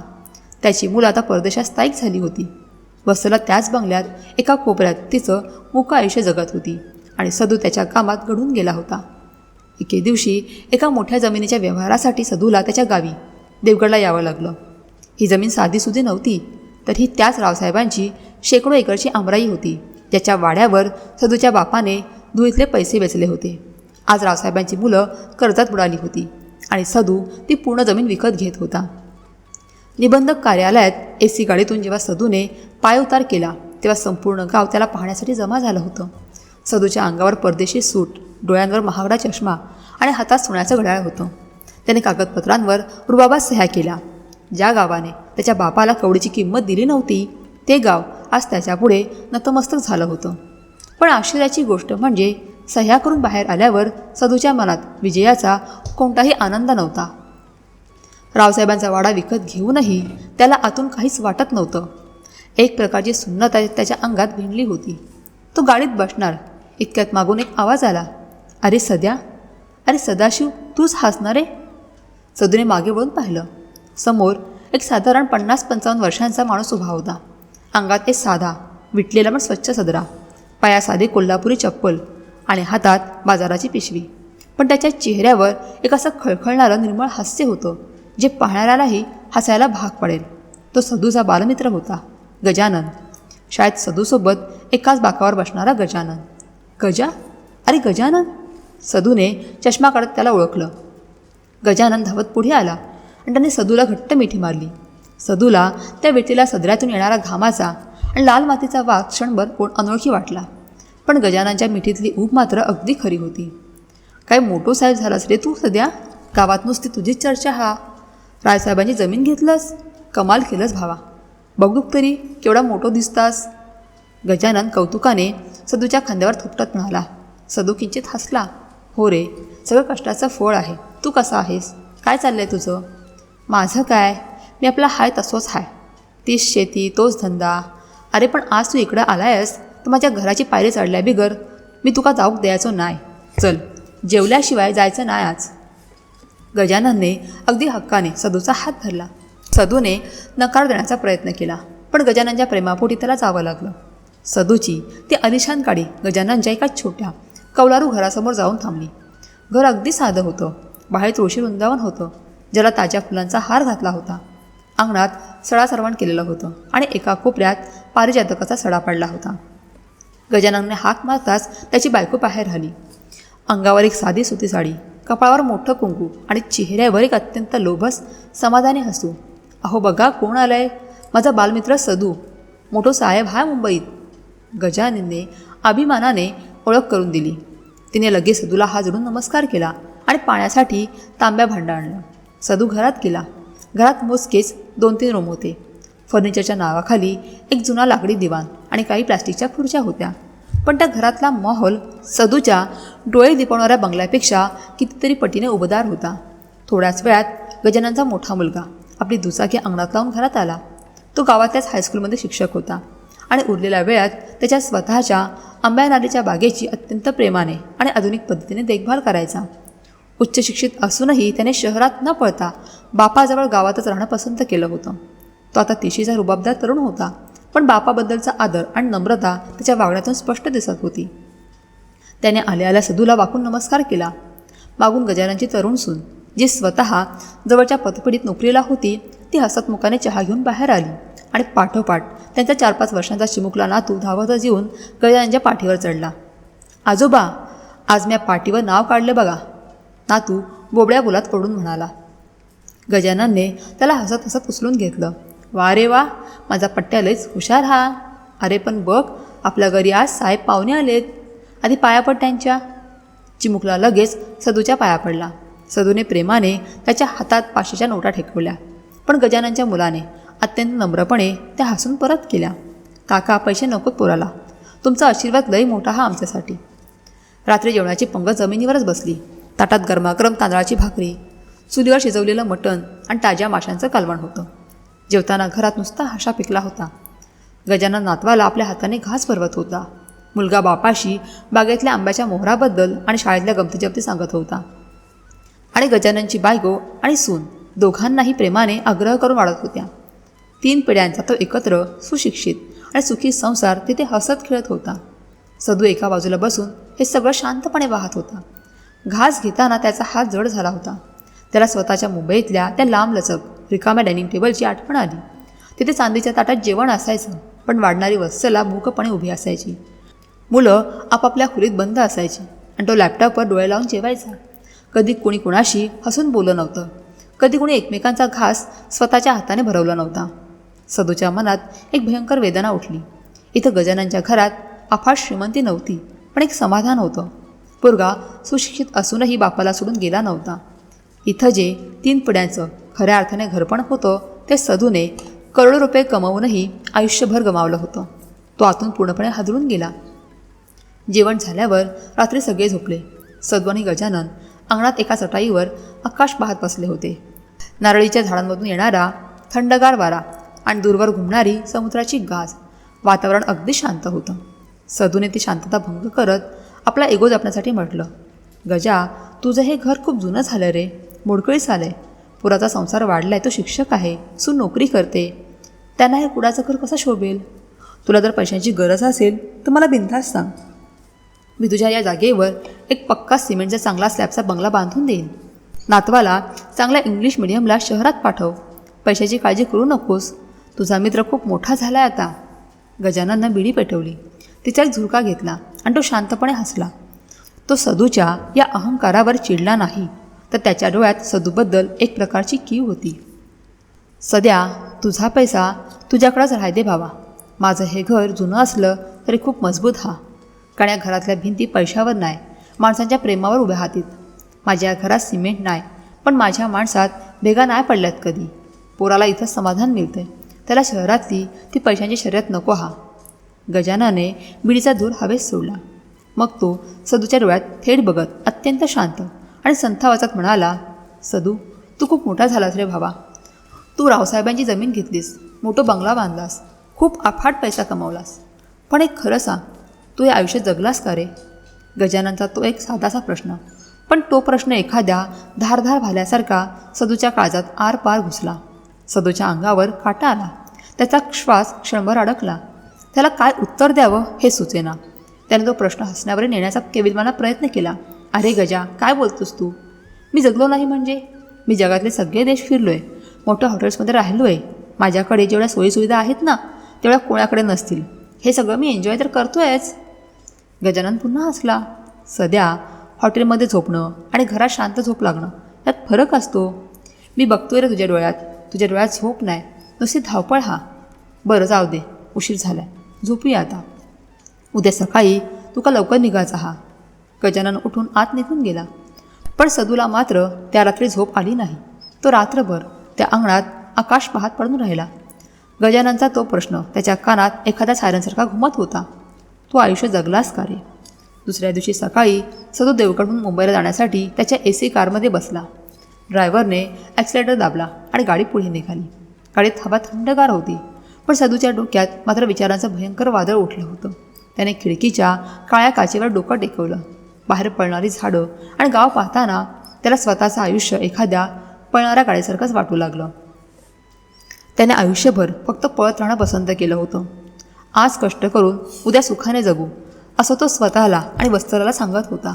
पण त्याला आता भयंकर जाणीव होत होती की तो उद्या कधीच आला नाही. पहिला फ्लॅट घेतल्यावर त्याने सुख पुढे ढकललं. प्लॉट घेतल्यावर सुख पुढे ढकललं. परदेशात गेल्यावर सुख पुढे ढकललं. त्याने कायम आपल्या सुखाला पोस्टपोन केलं. आणि आज जेव्हा तो यशाच्या शिखरावर पोहोचला होता, तेव्हा त्याच्याकडे बँक बॅलन्स होता, पण ते सुख वाटून घेण्यासाठी ना वत्सला त्याच्याजवळ होती ना त्याची मुलं. खिडकीच्या काचेत त्याला स्वतःचा सुरकुतलेला, म्हातारा होत चाललेला आणि आतून पूर्णपणे पोकळ झालेला चेहरा दिसला. वत्सलाचे ते रडत असलेले शब्द त्याला आठवले. तुम्ही घरांवर घरं बांधताय, पण त्या भिंतींमध्ये घरपण उरलंच नाही आहे. बाहेरील वाऱ्याचा आवाज आता त्याला जणू चिडवत होता. त्याला पहिल्यांदाच पैशांचा भयंकर तिटकारा येऊ लागला. त्याने डोळे घट्ट मिटले आणि त्याच्या डोळ्यातून पश्चातापाचे 2 गरम अश्रू उघडून ते AC कारच्या थंडगार सीटवर पडले. गजाननच्या त्या एका प्रश्नाने सदूच्या पैशांच्या महालाला सुरुंग लावला होता. आता त्याला लवकरात लवकर मुंबईत पोहोचून वत्सलाला पाहायचं होतं. तिला मिठी मारायची होती आणि आजवर न जगलेलं सगळं आयुष्य एका दिवसात जगायचं होतं. गजाननच्या त्या एका साध्या पण बोचऱ्या प्रश्नाने सदूच्या मनात जे भयंकर वादळ निर्माण केलं होतं ते मुंबईत आल्यावरही शमलं नाही. कोकण ते मुंबईच्या त्या प्रवासात सदूच्या डोळ्यांसमोरून त्याचं संपूर्ण आयुष्य एखादा चित्रपटासारखं तरळून गेलं होतं. तू हे आयुष्य जगलास का रे? हा गजाननचा प्रश्न त्याला रात्रंदिवस एखाद्या भूतासारखा खात होता. अखेर त्या मानसिक घुसमटीतून बाहेर पडण्यासाठी सदूने एक अत्यंत अनपेक्षित आणि मोठा निर्णय घेतला. त्याने आपल्या आंतरराष्ट्रीय कन्स्ट्रक्शन कंपनीच्या रिजनल हेड या सर्वोच्च पदाचा तडकाफडकी राजीनामा दिला. कायमची निवृत्ती स्वीकारली. गेली 25-30 वर्षे पैशांच्या, टार्गेट्सच्या, परदेशी क्लायंट्सच्या आणि मिटिंग्सच्या न संपणाऱ्या चक्रात धावणारा सदू एका क्षणात थांबला. ऑफिसमध्ये त्याला अत्यंत मोठा निरोप समारंभ देण्यात आला. पण सदूचं लक्ष तिथे अजिबात नव्हतं. त्याला फक्त लवकरात लवकर त्याच्या सागर किनारा बंगल्यात पोहोचायचं होतं. त्याला वत्सलाला पाहायचं होतं. तिला घट्ट मिठी मारायची होती आणि सांगायचं होतं की मी जिंकूनही सगळं हरलो होतो, पण आता मी कायमचा तुझा झालोय. बंगल्याच्या भव्य लोखंडी गेटमधून आत येताना आज सदूला पहिल्यांदा छातीत एक वेगळीच धाकधूक जाणवत होती. घरात पाऊल ठेवताच तीच नेहमीची अंगावर येणारी आणि कानाचे पडदे फाडणारी शांतता त्याला जाणवली. हॉलमध्ये कोणीच नव्हतं. फक्त ACचा घरघर आवाज येत होता. तो तसाच आतल्या खोलीत गेला. वत्सला खिडकीबाहेर अथांग अरबी समुद्राकडे एकटक पाहत बसली होती. सदूने दारातूनच तिच्याकडे पाहिलं. त्याच्या काळजात एक भयंकर कळ उठली. वत्सला खूप बदलली होती. तिच्या काळाभर केसांमध्ये आता बरीचशी चांदी चमकत होती. चेहऱ्यावर सुरकुत्यांचे जाळे पसरले होते आणि एकेकाळी ताठ असलेले तिचे खांदे आता किंचित झुकले होते. अंगावर एक अत्यंत साधी फिकट रंगाची सुती साडी होती. त्या भव्य आणि डोळे दिपवणाऱ्या आलिशान खोलीत ती एखाद्या अनोळखी संकोचलेल्या पाहुण्यासारखी एका कोपऱ्यात आकसून बसली होती. सदूने हळद जवळ जाऊन अत्यंत उत्साहाने आणि प्रेमाने तिच्या खांद्यावर हात ठेवला. वत्सला, एक खूप गोड बातमी आहे. वत्सलाने दचकून मागे पाहिलं. तिच्या डोळ्यात कसलाच भाव नव्हता. एक भयंकर शून्यता होती. तिने फक्त प्रश्नार्थक नजरेने सदूकडे पाहिलं. सदूने तिच्या शेजारी बसत तिचा सुरकुतलेला हात आपल्या हातात घेतला. त्याच्या आवाजात एक लहान मुलासारखा उत्साह होता. तो आनंदाने म्हणाला, वत्सला, मी रिटायरमेंट घेतली. हो, कायमची निवृत्ती. आता कोणतीही मीटिंग नाही, परदेशाचे दौरे नाहीत, लॅपटॉपचा जाचही नाही. मी सगळं सोडून दिलं. आता सगळं झालं. खूप पाळलो मी पैशांच्या मागे, पण आता मी कायमचा घरी आलो आहे. आता उरलेलं आयुष्य आपण शांतपणे जगूया. आपण गावी जाऊ, जगभर फिरू, तुला जे जे हवं ते सगळं करू. आता फक्त तू आणि मी. सदूला वाटलं होतं की हे ऐकून वत्सलाच्या चेहऱ्यावर तो जुना आनंद फुलेल. तिच्या डोळ्यातून आनंदाश्रू वाहतील. ती त्याला मिठी मारेल. गेली 30 वर्ष ती या क्षणाची तर वाट पाहत होती, पण तसं काहीच झालं नाही. वत्सलाच्या चेहऱ्यावर ना आनंदाची कोणती लहर उमटली ना तिच्या डोळ्यात पाणी आलं. तिने अत्यंत कोरड्या नजरेने सदूकडं पाहिलं आणि ओठांवर एक अत्यंत पुसटसं निर्जीव स्मितहास्य आणलं. तिने आपला हात सदूच्या हातातून अलगद सोडवून घेतलं. बरं झालं, आता तुम्हाला तरी थोडा आराम मिळेल. ती एका यंत्रासारखी भावनाशून्य आणि थकलेल्या आवाजात म्हणाली. ती शांतपणे जागेवरून उठली आणि कपाटातले कपडे आवरण्याचा आपल्या रोजच्या कामाला लागली. सदू तिथेच थिजून गेला. वत्सलाची ती प्रतिक्रिया त्याच्यासाठी एखाद्या मोठ्या भूकंपा इतकीच धक्केदायक होती. तिच्या त्या 2 शब्दात कोणताही राग नव्हता, चीड नव्हती किंवा उपहासही नव्हता, पण एक भयंकर असा थकवा होता. तो शारीरिक थकवा नव्हता, तर तो एक मानसिक आणि भावनिक थकवा होता. 30 वर्ष नवऱ्याची वाट बघून बघून रोज रात्री जेवणाच्या ताटावर एकटीने बसून तिची आतली भावनांची नदी आता पूर्णपणे कोरडी पडली होती. मुलं राहुल आणि नेहा उच्च शिक्षणासाठी बाहेर गेली आणि तिथेच परदेशात सेटल झाली. त्यांनी तिथेच आपले वेगळे संसार थाटले. वत्सलाने मुलांचं बालपण एकटीने जगलं. त्यांचं तारुण्य एकटीनं पाहिलं. त्यांच्या समस्या एकटीने सोडवल्या आणि आता म्हातारपणीही ती एकटीच जगत होती. या संपूर्ण प्रवासात सदू केवळ पैसे पाठवणारी मशीन असं बनून राहिला होता. तो कधी तिच्यासोबत होताच कुठे पुढचे काही दिवस सागर किनारा बंगल्यात एक विचित्र आणि अस्वस्थ करणारे वातावरण होतं. सदू आता 24 तास घरात असायचा. त्याला वत्सलासोबत सतत वेळ घालवायचा होता. ते जुने दादरच्या खोलीचे दिवस परत आणायचे होते, पण त्यांच्यात एक भयंकर परकेपणा उभा राहिला होता. 2 अनोळखी माणसं रेल्वेच्या एकाच डब्यात समोरासमोर बसल्यावर जसा एक अवघडलेपणा असतो तसाच संकोच आता त्यांच्यात होता. सकाळच्या वेळी सदू मुद्दाम डायनिंग टेबलवर लवकर येऊन बसायचा. वत्सला चहा घेऊन यायची. वत्सला, आज चहा खूप छान झाला हां. सदू मुद्दाम संवाद सुरू करण्याचा प्रयत्न करायचा. वत्सला फक्त मान हलवायची आणि वर्तमानपत्र डोकं खुपसून बसायची. कधी संध्याकाळी सदू तिला म्हणायचा, चल आपण बागेत थोडं चालून येऊ, हवा छान आहे. ते दोघे बंगल्याच्या प्रशस्त बागेत चालायचे, पण डोक्यांच्या मध्ये कायम 2 फुटांचं अदृश्य अंतर असायचं. चालताना सदूने कधी हळूच तिचा हात पकडण्याचा प्रयत्न केला तर वत्सला अत्यंत नैसर्गिकपणे आपला हात सोडवून पदर सावरण्याचा किंवा केस नीट करण्याच्या बहाण्याने दूर व्हायची. तिला आता सदूच्या स्पर्शाचीही सवय राहिली नव्हती. सदूला पावलोपावली जाणवायचं की तो वत्सलाच्या जवळ जाण्याचा जेवढ्या केवलवाना प्रयत्न करतोय ती तितकीच त्याच्यापासून मानसिकदृष्ट्या खूप दूर जाते. घरात अफाट पैसा होता, खूप वेळ होता, पण तो वेळ एकमेकांसोबत घालवण्यासाठी लागणारी नातं नावाची गोष्टच पार विरघळून गेली होती. असाच एक दिवस संध्याकाळची वेळ होती. बंगल्याच्या मागच्या प्रशस्त बाल्कनीतून अथांग अरबी समुद्र दिसत होता. मावळत्या सूर्याचा केशरी प्रकाश समुद्राच्या पाण्यावर पडला होता. लाटा किनाऱ्यावर अजून परत जात होत्या. वत्सला एका आरामखुर्चीत बसून शून्यात नजर लावून तो समुद्र पाहत होती. सदू 2 कॉफीचे मग घेऊन तिथे आला. त्याने एक मग वत्सलाच्या शेजारच्या टेबलवर ठेवला आणि तो दुसऱ्या खुर्चीत बसला. खूप वेळ एक जीवघेणी शांतता पसरली होती. फक्त लाटांचा आवाज येत होता. सदूने घसा खाखरला आणि अत्यंत अपराधी भरून आलेल्या स्वरात म्हणाला, वत्सला, तू माझ्यावर अजूनही रागावली आहेस का गं? मी मान्य करतो, मी खूप चुकलो. मी पैशांच्या यशाच्या मागे अक्षरशः आंधळा होऊन धावलो. कुटुंबाकडे, तुझ्याकडे, मुलांकडे मी लक्ष दिलं नाही.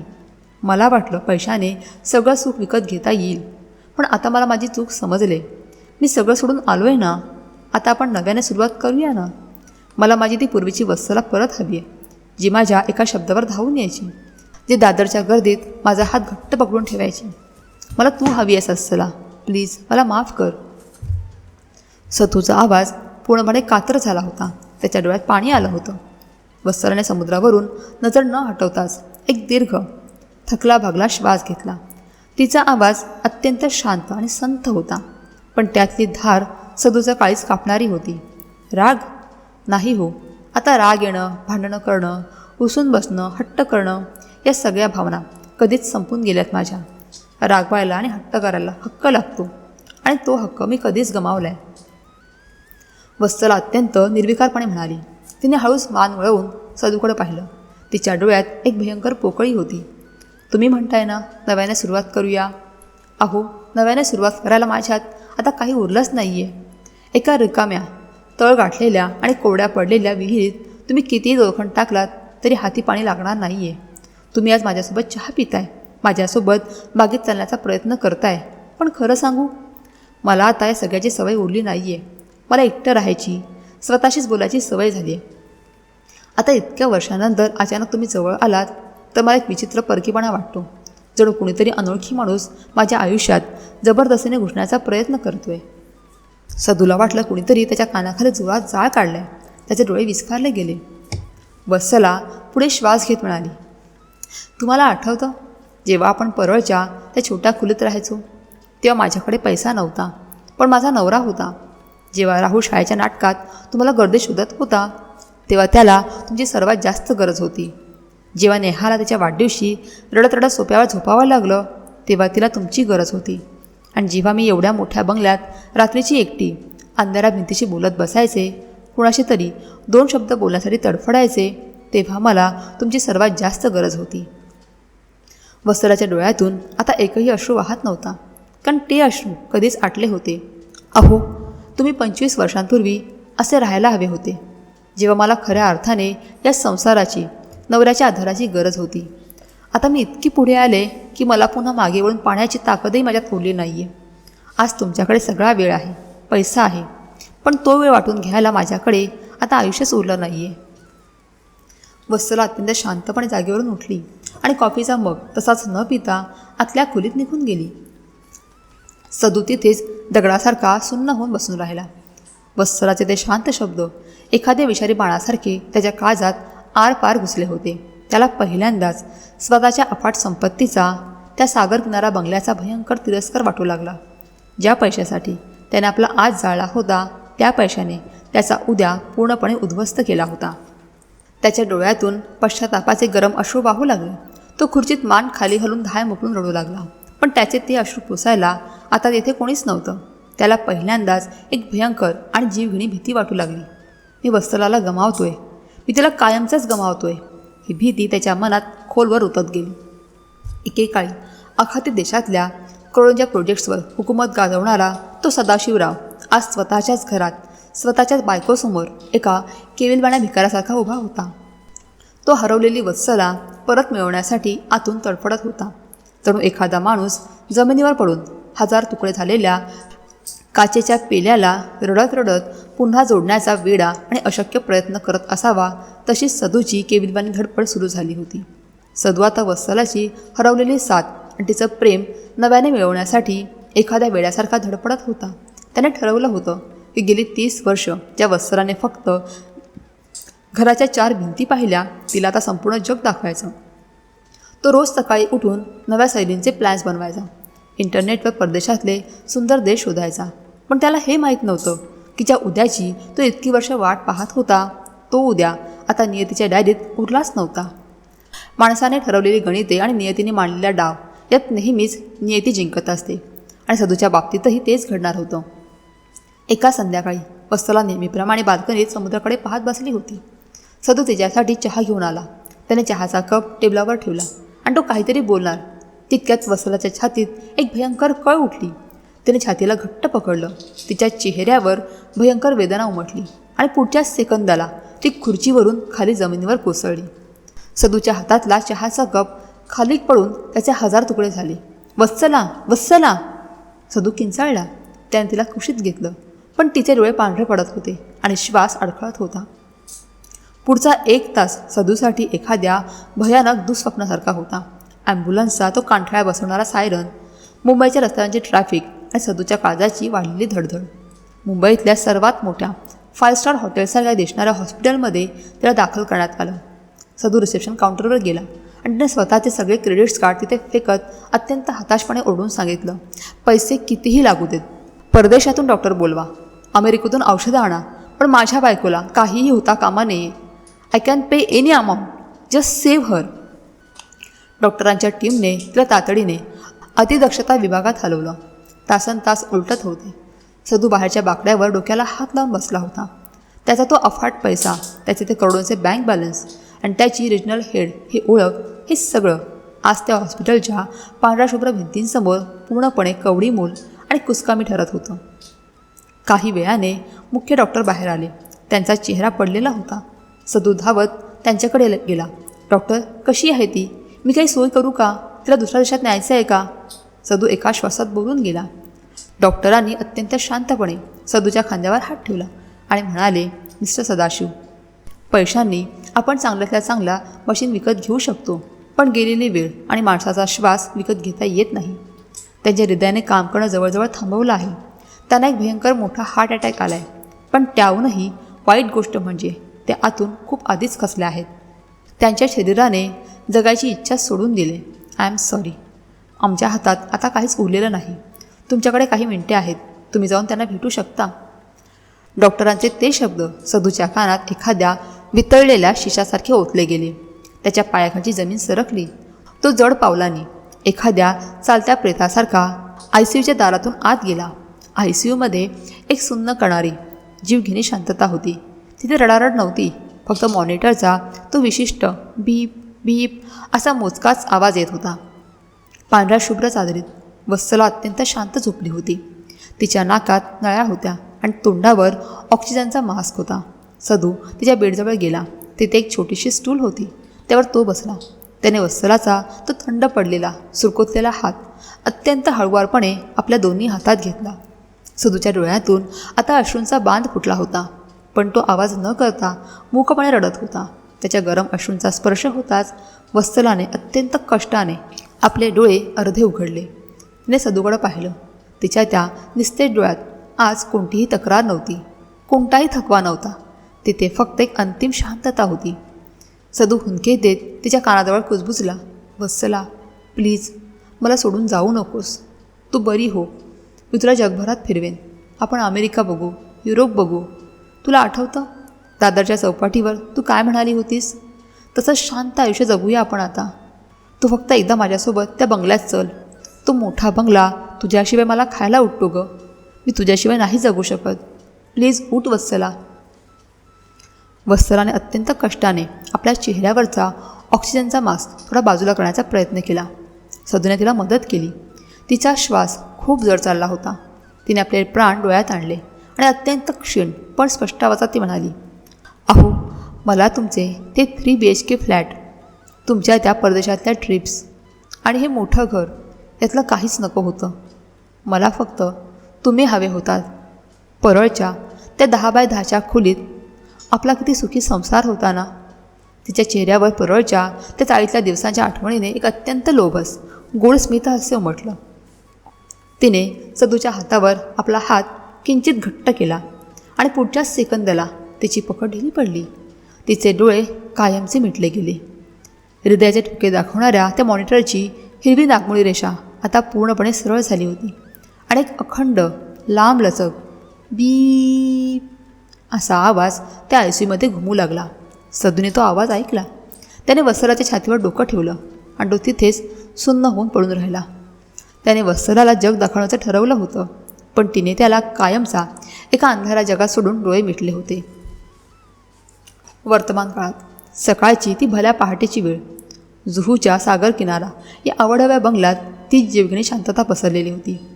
बंगल्याचं नाव सागर किनारा असलं तरी आतल्या भिंती एखाद्या वाळवंटासारख्या कोरड्या आणि वृक्ष होत्या. लांब लचक महागड्या सागवानी डायनिंग टेबलाच्या एका टोकाला म्हातारा सदाशिवराव शून्यात नजर लावून बसला होता. टेबलवर 6 जणांची जागा होती, पण समोरच्या 4 खुर्च्या रिकाम्या होत्या. त्याच्या थरथरत्या हातांजवळ चांदीच्या ताटात एक कोरा चहा आणि औषधांच्या गोळ्यांचा बॉक्स होता आणि समोर होती एका चांदीच्या फ्रेममध्ये मढवलेली वत्सलाची हसऱ्या चेहऱ्याची प्रतिमा. सदूने तो फोटो हातात घेतला. त्या फोटोवरून बोटे फिरवताना त्याला आयुष्यातलं सर्वात भयंकर सत्य उमजलं होतं. त्याला जाणीव झाली, मी जिच्यासाठी माझं रक्त आटवलं, माझ्या सुखाची होळी केली, तिलाच मी माझा वेळ देऊ शकलो नाही. मी घरावर घरं बांधली, पण त्या घरात असणारी माझी बायको मी माझ्या हाताने मारून टाकली. तो एकटाच त्या रिकाम्या बंगल्यात हुंदके देऊन रडू लागला. पण त्याचं सांत्वन करायला आता कोणीच उरलं नव्हतं. मुलं परदेशात होती, बायको पोटत होती आणि तो फक्त पैशांच्या ढिगाऱ्यावर बसलेला एक भिकारी होता. स्वतःच्या एकाकीपणाला कंटाळून तो त्या रिकाम्या महालातून बाहेर पडला. त्याने गाडी काढली आणि तो पुन्हा एकदा आपल्या गावी देवगडला आला. त्याला फक्त गजाननला भेटायचं होतं. गजाननच्या घरासमोर गाडी थांबली तेव्हा अंगणातून खळखळून हसण्याचा आणि गप्पांचा आवाज येत होता. सदू दारात उभा राहिला. त्याने पाहिलं, गजानन आता चांगलाच म्हातारा झाला होता. त्याचे केस पूर्ण पिकले होते, पण तो अंगणात आपल्या नातवासोबत आनंदाने खेळत होता. बाजूलाच त्याचा शिक्षक असलेला मुलगा बागेतून आलेले ताजे आंबे एका करंडीत रचत मुलाची मस्करी करत होता आणि त्याची सून हसत हसत सर्वांसाठी चहा घेऊन बाहेर येत होती. गजाननची म्हातारी बायको तुळशीजवळ बसून आपल्या या भरलेल्या संसाराकडे कौतुकाने पाहत होती. तो एक अफाट श्रीमंत नसला तरी अत्यंत सुशिक्षित, समाधानी आणि जगातला सर्वात सुखी परिवार तिथे वावरत होता. गजाननची नजर दारात उभ्या असलेल्या सदूकडे गेली. त्याने नातवाला खाली उतरवलं आणि तो चालत सदूजवळ आला. सदूचा तो भकास, एकटा, थकलेला आणि आतून पूर्णपणे तुटलेला चेहरा गजाननने एका क्षणात वाचला. गजाननने त्याला काहीच न विचारता अत्यंत प्रेमाने जवळ घेतलं आणि घट्ट मिठी मारली. सदू त्या मिठीत एखाद्या लहान मुलासारखा हुंदके देऊन रडू लागला. गजाननने त्याला अंगणातल्या खाटेवर बसवलं. सुनीने लगेच आतून पाणी आणून दिलं. सदूने हुंदके आवरत गजाननकडे पाहिलं आणि फक्त एवढंच म्हटलं, गजा, सगळं संपलं रे. सगळं गमावून बसलो मी. आज माझ्याकडे करोडो रुपये आहेत, पण ते वाटून घ्यायला माझं कोणीच उरलं नाही आहे. तू जिंकलास आणि मी पैशांच्या शर्यतीत कायमचा हरलो. गजाननने अत्यंत शांतपणे सदूच्या खांद्यावर हात ठेवला आणि त्याच्या डोळ्यात बघत तोच जुना प्रश्न पुन्हा विचारला, सदू, तू खूप मोठा झालास रे, पण खरं सांग, तुझा आनंद कुठे हरवला? या प्रश्नावर सदूकडे आजही कोणतंच उत्तर नव्हतं. तो फक्त मान खाली घालून रडत होता.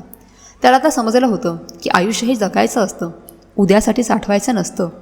माणसाने आयुष्यात पैसा जरूर कमवावा, मोठी स्वप्नही बघावीत, पण त्या पैशांच्या शर्यतीत आपलं आजचं आयुष्य पुढे ढकलू नका. आज कष्ट करू आणि उद्या निवांत जगू या भ्रमात माणूस स्वतःचा आज तर गमावतोच, पण तो उद्याची वाट बघत ज्या कुटुंबासाठी धावत असतो ते कुटुंबच कुठेतरी खूप मागे सुटून जातं. लक्षात ठेवा, आपण बँकेतला पैसा फिक्स डिपॉझिटमध्ये ठेवून त्याचं व्याज घेऊ शकतो, पण आजचा आनंद, आजचं हसणं आणि आजचा वेळ उद्यावर सोपवला तर तो उद्या आयुष्यात कधीच येत नाही. जो आनंद आहे तो या क्षणात आहे, उद्या फक्त रिकाम्या भिंती आणि पश्चाताप उरतो. मित्रांनो, सदाशिवरावांच्या या प्रवासातून एक खूप मोठी शिकवण मिळते. पैसा कमावणं, मोठी स्वप्न बघणं हे अजिबात चुकीचं नाही, पण त्या पैशांच्या मागे धावताना आपली माणसं, आपला आजचा आनंद आणि कुटुंबासोबत घालवण्याचे अनमोल क्षण मागे सुटून जाऊ नयेत याची काळजी घेणं खूप महत्त्वाचं आहे. कारण बँक बॅलन्स पुन्हा कमावता येतो, पण निघून गेलेली वेळ आणि हरवलेली माणसं कधीच परत येत नाहीत. आजचा आनंद उद्यावर ढकलू नका, कारण तो उद्या कधीच येत नाही. तुम्हाला सदाशिवराव आणि वत्सला यांची ही कहाणी कशी वाटली मला कमेंट्समध्ये नक्की सांगा. ही कथा तुमच्या जवळच्या माणसांना, मित्रमैत्रिणींना आणि कुटुंबाला नक्की शेअर करा, जेणेकरून तेही त्यांच्या धावपळीच्या आयुष्यात थोडा वेळ थांबून नक्की विचार करतील.